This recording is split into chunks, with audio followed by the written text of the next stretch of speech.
First Principles by Herbert Spencer, a rather ambitious work which attempted to lay out the fundamental axioms, the first principles of philosophical thought, and to expound upon a rather all encompassing theory of evolution. So, this is a book which nowadays does not perhaps occupy the most prominent place in the philosophical corpus. Moreover, its author himself is, you might say, rather neglected nowadays. Herbert Spencer, if you don't know, was an English philosopher who was, I believe, pretty much the leading thinker of the Victorian era, and who was, I think, largely autodidactic. I don't think he really had much in the way of formal schooling, which makes his accomplishments really all the more impressive. But as I said, nowadays he is something of a neglected figure, or more than that, he is perhaps somewhat of a maligned figure as well, because Herbert Spencer is widely held to be the progenitor of social Darwinism. It was actually Herbert Spencer and not Charles Darwin who popularized the phrase survival of the fittest. But he wrote widely. He actually had a pretty expansive philosophy, I believe. And this book, First Principles, is kind of the foundational text upon which his system of thought rests.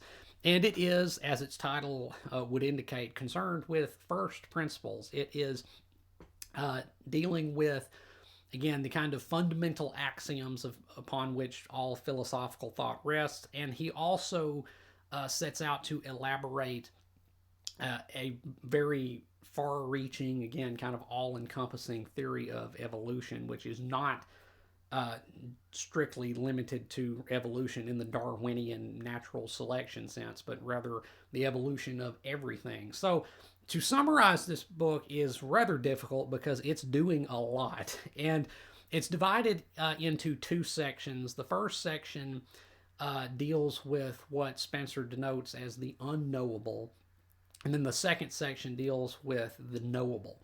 So the first section of the book deals with the relationship between science and religion. And this is the section of the book which held the most interest for me, because he is kind of exploring the ways that, even though science and religion seem to conflict with each other, I mean, we all know that science and religion have a contentious history, they are nevertheless united ultimately because they both deal with a reality which cannot be ultimately and truly known. That is, religion starts with the proposition that there is an ultimate thing, an ultimate reality, an ultimate cause, prime mover, what have you, which cannot be known. And science ultimately gets to the same conclusion, because the more you know, you realize you don't know, and moreover, cannot know, right? Ultimately, all the scientific investigation in the world will ultimately boil down to a wall of a catalepsy, you might say, behind which lies something which just has to be taken as given but can't really truly be conceived of.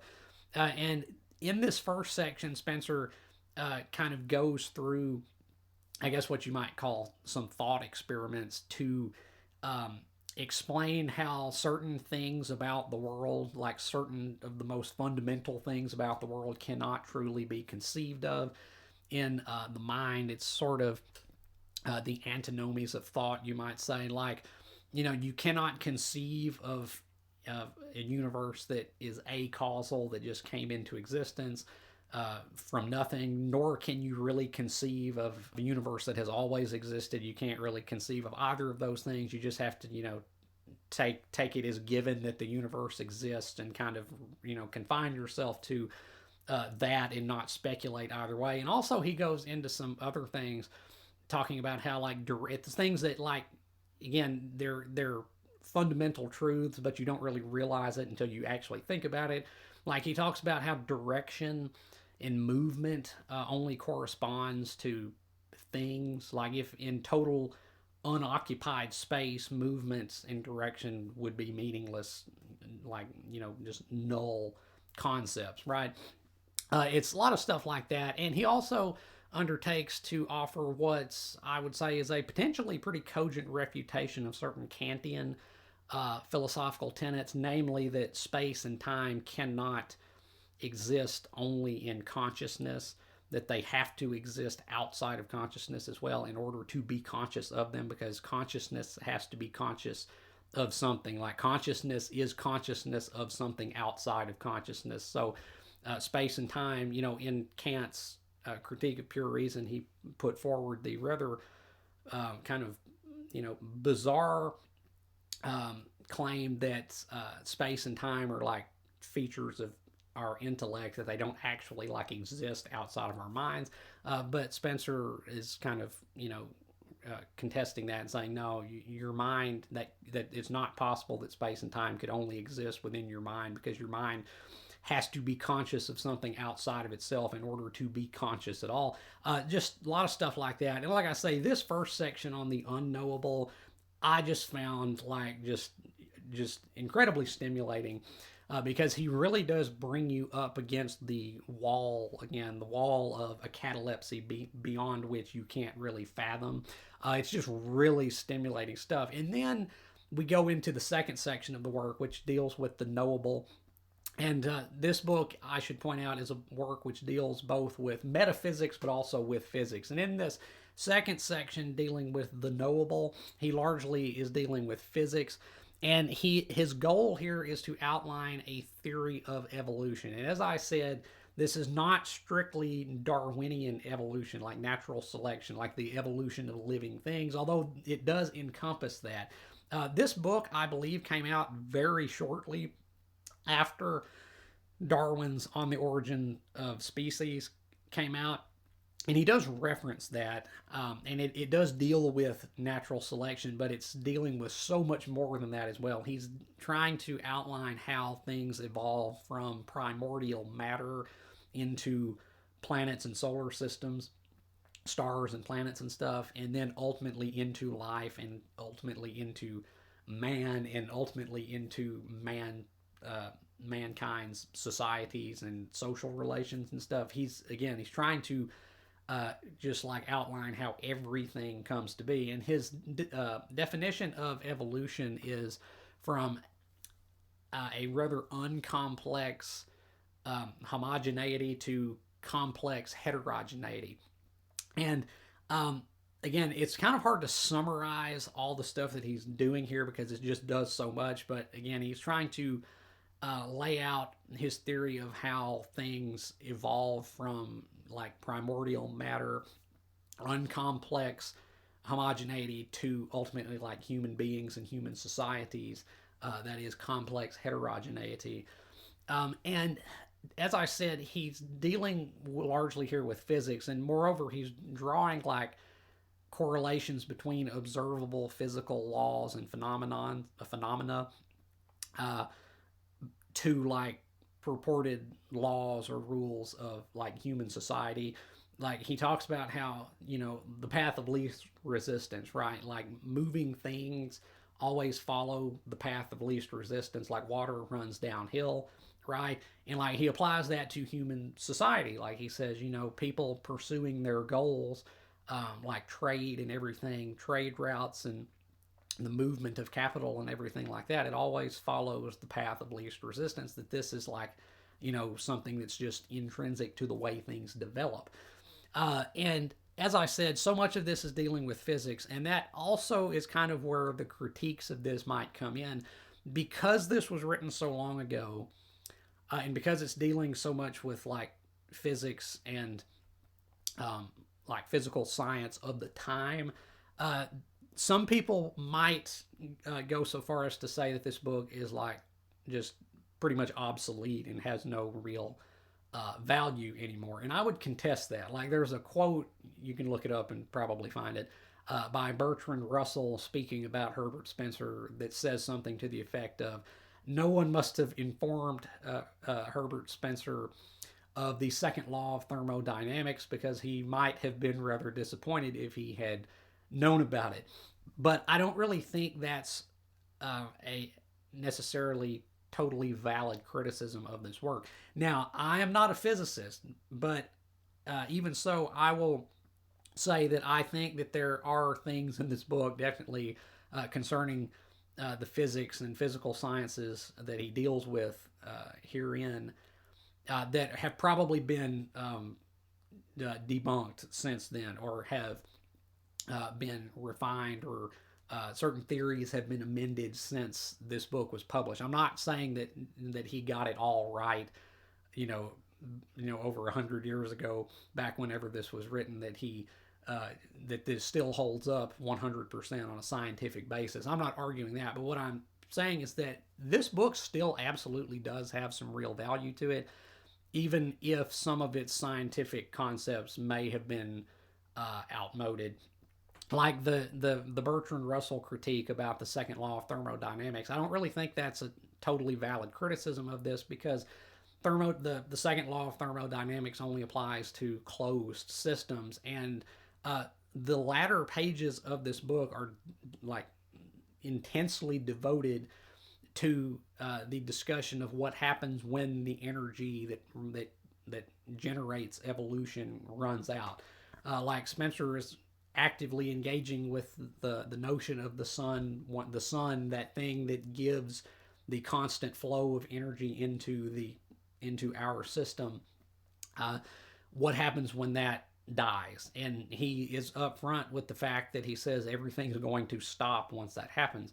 And he also goes into some speculative, like very, for the time, very speculative territory, where he theorizes that everything ultimately will stop. Like he says that the evolution of everything, of matter into more complex forms, ultimately into living things, and then into complex social arrangements, like the evolution of everything eventually will stop, to be replaced, to be supplanted by dissolution. That is the reverse process. And that, I think, is, if not a one-to-one correspondence with the concept of entropy, I think it is in the neighborhood, that things will ultimately reverse course and dissipate into basically nothing. But he goes so far beyond that to speculate that there may come a time when things reverse course again, and a new process of evolution, that is, a new universe, comes to be. And again, I'm not saying that this book is scientific, that is still 100% scientifically sound. But as I said, I would wholeheartedly argue that there is still some real value to this, because in that speculation, he effectively preempts Roger Penrose's current theorizing pertaining to what is known as conformal cyclical cosmology.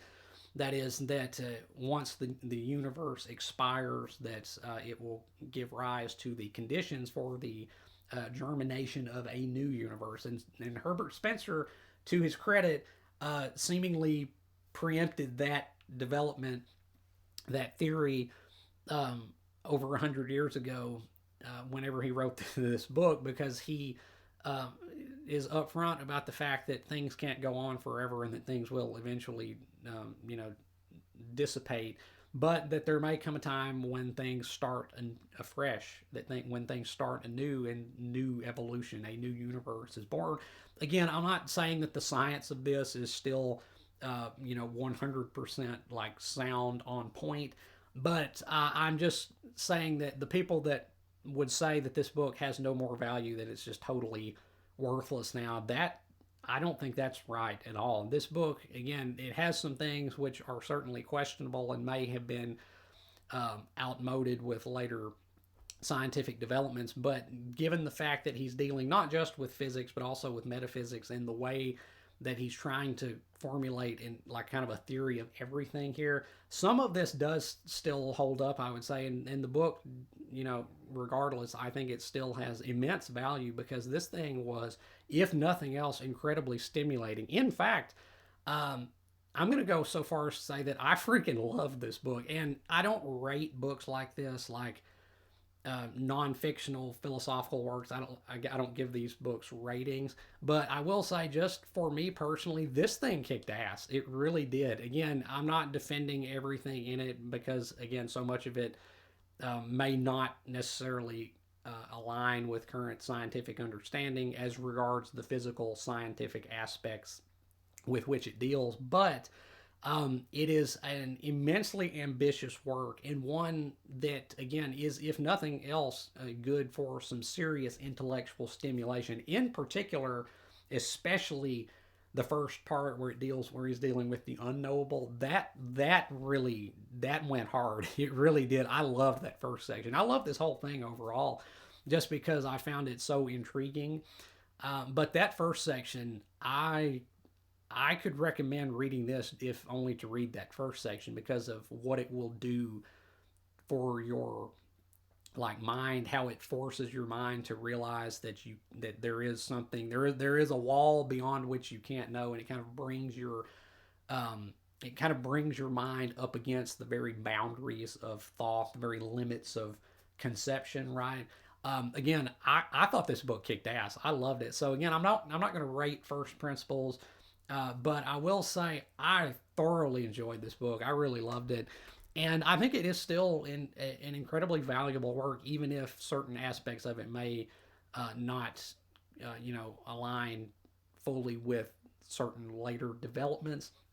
What it can do for you in terms of um, you know, philosophical stimulation. Again, I think it's got serious value to it, so I won't rate it, but I'll say it does get an endorsement from me personally, at least. So, First Principles by Herbert Spencer. Have you read this book?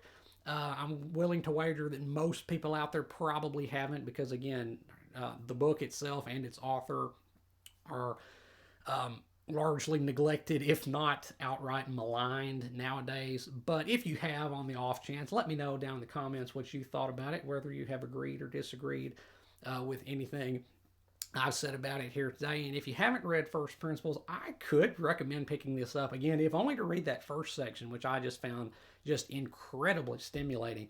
But the whole thing overall, even if not all of it is perfectly sound as regards later developments, the overall like thing that it's trying to do still has great value, I think. So I could just personally recommend reading this. I think Herbert Spencer deserves something of a renaissance. We got to make Herbert Spencer great again, in my opinion. So, yeah, I could recommend reading First Principles. And as always, if you have enjoyed anything you've seen or heard here today, remember to hit that like button and subscribe. I would really appreciate it. And until next time, peace.